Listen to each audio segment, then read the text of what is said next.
Bonjour les amis, j'espère que vous allez bien. Pour ma part, c'est pratiquement les vacances. On vient de clôturer la saison ici sur une très belle installation. Je vais d'ailleurs publier les photos, je pense, dans la soirée. Et je suis encore ouvert demain au magasin et je suis parti pour 10 jours de vacances, réouverture à peu près 3e semaine d'août. Le but d'aujourd'hui est de vous parler, de répondre précisément à une question que m'a posée une cliente par mail qui me demandait pourquoi on distribuait pas certaines marques très connues de prestige. Elle m'a même cité des marques, elle m'a dit pourquoi vous distribuez pas tit et tit et tit. Donc je lui ai répondu la chose suivante. Nous, au magasin, ce qui nous intéresse, et c'est notre valeur ajoutée, c'est notre façon de fonctionner, on va pas changer aujourd'hui. Après, ça peut ne pas plaire à certains clients qui vont toujours se focaliser vers des grandes marques pour différentes raisons. Notre façon de travailler, c'est de proposer, en tant que spécialistes qui avons la chance d'écouter énormément de produits et de tester énormément de matériel, les appareils, les références qui nous paraissent le plus pertinent pour le client. On essaie tout le temps de se mettre de l'autre côté, de se dire, si j'étais client, si je devais proposer ça, si je devais acheter ça, est-ce que ce serait intéressant ou pas? Eh bien, malheureusement, chez certains constructeurs, notamment des grandes marques, des marques très réputées, je ne vais pas les citer parce que c'est pas le sens de mon propos, je suis pas là pour casser du sucre sur les marques, ni quoi que ce soit, c'est pas ça mon idée. L'idée, c'est d'expliquer aux gens que c'est pas parce qu'on fait confiance à une grande marque qu'on va forcément avoir quelque chose d'un bon rapport qualité-prix. Malheureusement, en hi-fi comme dans beaucoup d'autres domaines, c'est pas toujours le cas. Pourquoi? Pour plusieurs raisons. Dans la hi-fi spécifiquement, là je vais parler vraiment de la hi-fi spécifiquement, la plupart des marques historiques de la hi-fi étaient fondées par des créateurs, donc des patrons, des entrepreneurs qui avaient une vision très claire de ce qu'ils voulaient faire. C'est des gens qui avaient une vision extrêmement limpide de leur plan d'action, de ce qu'ils cherchaient à proposer aux clients, et entre guillemets la profitabilité, la financiarisation, ça passait dans un second plan. Évidemment, comme tout entrepreneur, le but c'est d'être rentable et accessoirement de gagner un peu d'argent pour vivre, c'est tout à fait logique, mais on voulait vraiment apporter à l'époque, à l'origine de ces marques-là, un produit de qualité. Et la plupart de ces grandes marques, malheureusement, n'appartiennent plus à leurs fondateurs, et ça appartient à des fonds de pension, à des entreprises, parfois des multinationales, qui se foutent, excusez-moi de le dire, mais à un moment donné, je pense qu'il faut être clair, du tiers comme du quart, je dis bien du tiers comme du quart, du résultat de leurs produits. Donc, ils vont vous sortir un produit industriel, de bonne qualité, il n'y a rien à dire, il va s'allumer, il va s'éteindre, il va sortir du son, il n'y a pas de problème, mais ce ne sont pas des produits qui sont différenciants, ce ne sont pas des produits qui font la différence. Et moi, mon père, et au magasin, on ne peut pas décemment proposer à des clients qui viennent nous voir parce qu'il nous faut confiance et qui viennent de la part d'amis, de bouche à oreille, etc. On ne peut pas faire autrement que leur proposer des choses qui sont différentes par rapport à ce qui se trouve dans le grand public, parce que sinon on ne peut pas exister, c'est notre valeur ajoutée, c'est notre différence sur le marché. Alors, il ne faut pas faire une généralité dans tout ce que je dis, c'est pas parce que vous faites confiance à une grande marque qui existe depuis 40 ans que vous êtes forcément en train de payer la marque et pas avoir un produit de qualité en face. Ce n'est surtout pas ce que je suis en train de dire. Cela étant dit, énormément de marques, par rapport à ce qu'ils faisaient avant, proposent aujourd'hui des choses qui n'ont plus rien à voir. Encore une fois, je ne vais pas citer de marque, ça me démange. J'ai la langue qui me gratte, mais je ne vais pas le faire parce que c'est vraiment pas ça. Honnêtement, c'est pas ça que je voulais dire.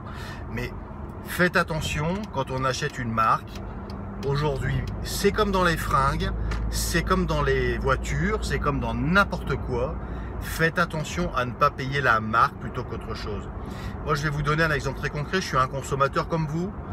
Il y a des fois je me fais avoir, il y a des fois je me fais pas avoir, il y a des fois je fais des bons choix, des fois des mauvais choix.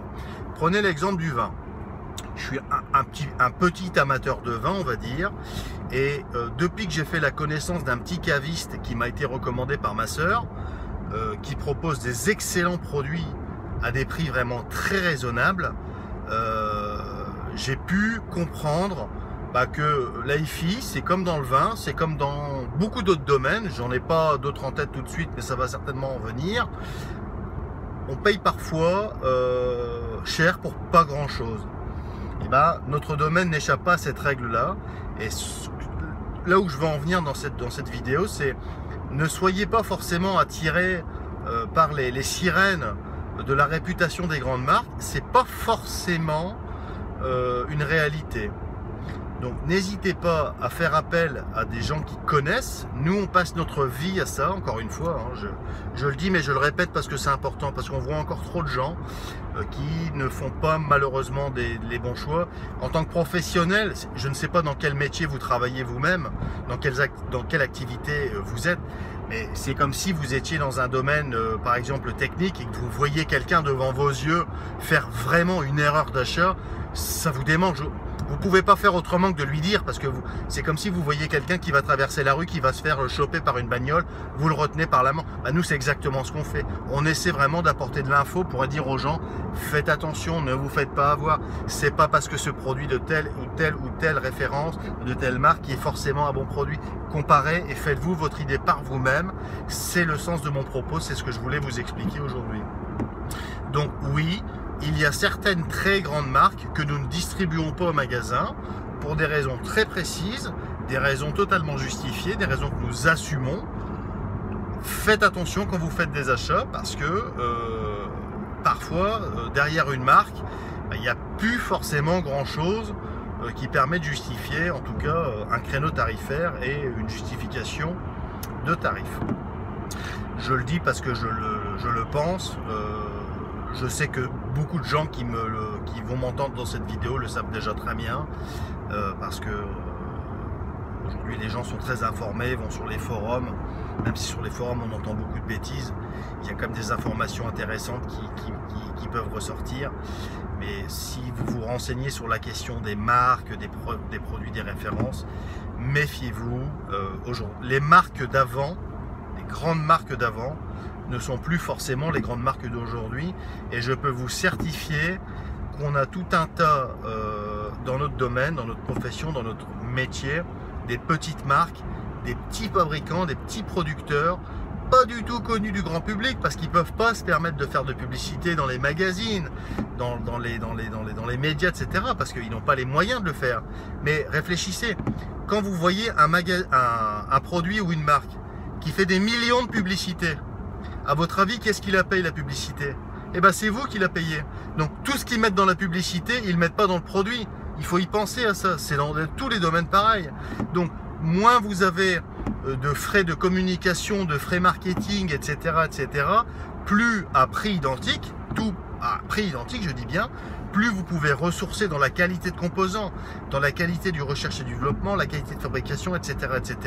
Et donc, vous vous en sortez avec un produit beaucoup plus compétitif. Donc, vous, en tant que client, vous êtes plus gagnant quelque part à participer à la notoriété et, je dirais, au succès de certaines marques qui ne sont pas forcément très connues, tout simplement parce que c'est des marques qui sont plus orientées valeur-prix que la plupart des grandes marques qui font payer beaucoup leur notoriété, beaucoup leur marketing.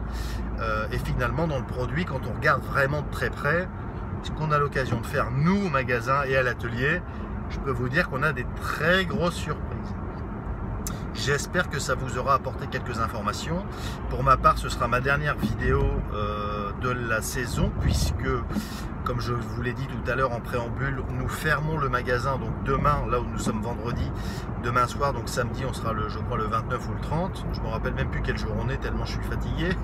Mais on reprendra à partir de la troisième semaine d'août pour redémarrer la saison en pleine forme, après 10-15 jours de repos bien mérités.